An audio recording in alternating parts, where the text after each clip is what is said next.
जब हमें लगता है कि हम कमजोर हैं, इसका मतलब यह नहीं होता कि हम कमजोर हैं। कमजोरी हमेशा इंसान के दिमाग में बसती है। हम खुद को कमजोर मानते हैं तो हम कमजोर देखते हैं। सारा खेल बस यकीन का है। आप खुद को जैसा सोचते हो, आपके अंदर वैसी हिम्मत आती है। आप सोच के देखो कि आपके अंदर अपार शक्ति है।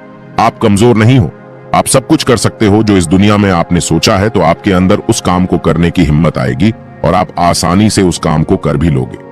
लेकिन अगर आप यह सोचो कि आप बहुत कमजोर हो, आपके बस का कुछ नहीं, यह काम बहुत मुश्किल है, या फिर उसके लिए तो आप बने ही नहीं हो, इतना बस सोचने मात्र से आप खुद तो कमजोर महसूस करने लगोगे। आपकी बॉडी खुद आपको रिस्पांस करेगी कि आपसे वह काम नहीं हो सकता। इसलिए जिंदगी में यह बात सच है, हमेशा हम खुद को कमजोर समझते हैं, इसीलिए हम कमजोर बनते हैं। लेकिन अगर हमें उस पर यकीन हो तो हम इस दुनिया में हर एक काम कर सकते हैं जो हमें करना चाहिए। एक कहानी है, आशा की कहानी आपको जीवन में बहुत कुछ सिखाएगी। जंगल में एक भेड़ चराने वाला लड़का रोज सुबह अपनी भेड़ों को जंगल में चराने जाना करता था। दिन भर भेड़ों को चराता और शाम होते ही अपने घर को आ जाता। कितने सालों से बस वह यही काम कर रहा था। एक समय वह जंगल में जब भेड़ों को चरने जा रहा था, तब तक उसे झाड़ियों के पीछे कोई आवाज सुनाई दी।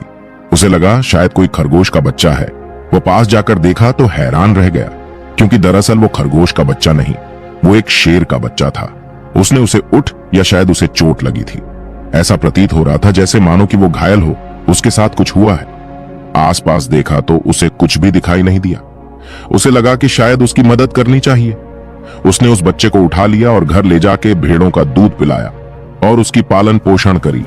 धीरे धीरे वक्त बीतता गया, शेर बड़ा होता गया और वह उन्हीं के साथ सारा वक्त बिताता और उन्हीं के साथ वह रहता, यहां तक कि वह भेड़ों के साथ चरने में जाया करता था। शुरुआत में उसे घास खाने की आदत लग गई। वह हर दिन सुबह भेड़ों के साथ बाहर निकलता और शाम को भेड़ों के साथ ही घास खा के घर चला जाता, रात को दूध पीता, और ऐसे उसकी दिनचर्या चलती गई। वक्त और बीता समय और पुराना हुआ और धीरे धीरे अब वो सिर बहुत बड़ा बन चुका था। एक समय की बात है, जब वह जंगल में भेड़ों को राने जा रहा था तो शेर भी उसके साथ था। उस दिन शाम हो गई और ज्यादा आंधी आने की वजह से वह जंगल के और भीतर चला गया। तब तक उसने देखा कि अली का बड़ा शेर उसके भेड़ों के झुंड की तरफ आ रहा है। उसने जोर से दहाड़ लगाई और सारी भेड़ें डर के भागने लगे।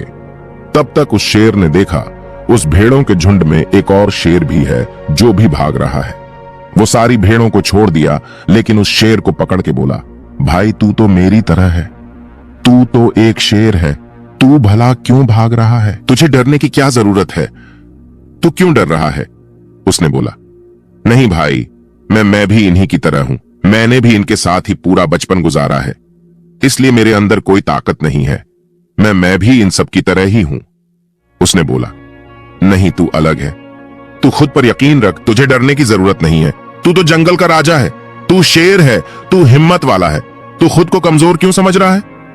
उस शेर के लाख समझाने पर भी उसे यकीन नहीं हो रहा था, क्योंकि बचपन से ही उसने कभी उस तरह का माहौल नहीं देखा।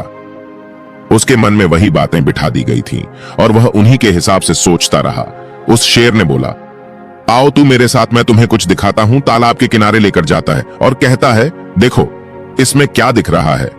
वो कहता है, कुछ नहीं, इसमें तो मैं हूं, जैसा हूं वैसा मैं दिख रहा हूं। फिर उसने अपना चेहरा पानी की तरफ किया और कहा, देख अब क्या दिख रहा है? उसने बोला, इसमें तुम्हारा चेहरा है, लेकिन 1 मिनट जैसे मैं दिखता हूं वैसे तुम देखते हो, और जैसा मैं हूं वैसे भी तुम्हारी भी बनावट है। फिर इतना क्यों? अगर तुम दहाड़ सकते हो, तुम शिकार कर सकते हो, और तुम कह रहे हो कि तुम जंगल के राजा हो, तो भला मैं क्यों नहीं हो सकता? उसे बात समझ में आई और उसे इस बात पर यकीन भी हुआ कि वह शेर है। उसे अपनी शक्ति पहचानने की आवश्यकता है। उसने अपनी शक्ति को पहचाना और जोर से दहाड़ लगाई। उसकी खुशी कोई ठिकाना नहीं रहा, क्योंकि वो पहले जैसा नहीं रहा। अब उसने अपनी ताकत को जान लिया था। उसे यकीन हो गया था कि उस जीवन में उसका मकसद क्या है और जीवन में उसकी अहमियत क्या है। दरअसल वह नहीं है जो वह है, वह कुछ और है जो बहुत बड़ा है। इसीलिए जीवन में अपनी शक्ति पहचानो, अपनी काबिलियत पहचानो। आपके अंदर क्या है, आप क्या कर सकते हो, उसे पहचानो। परमात्मा या किसी भी चीज को बे नहीं बनाता। सबके अंदर कुछ ना कुछ कला है, सबके अंदर कुछ ना कुछ हुनर है। उस हुनर को तलाश हो और उसमें निपुणता पाओ, तभी जिंदगी बदहाल होगी। बाकी कहानी आपको कैसी लगी, आप हमें कमेंट बॉक्स में जरूर बताएं और इसी तरह की और कहानियों के लिए इस चैनल को सब्सक्राइब करें। तब तक मिलते हैं एक और नई वीडियो के साथ अगले दिन।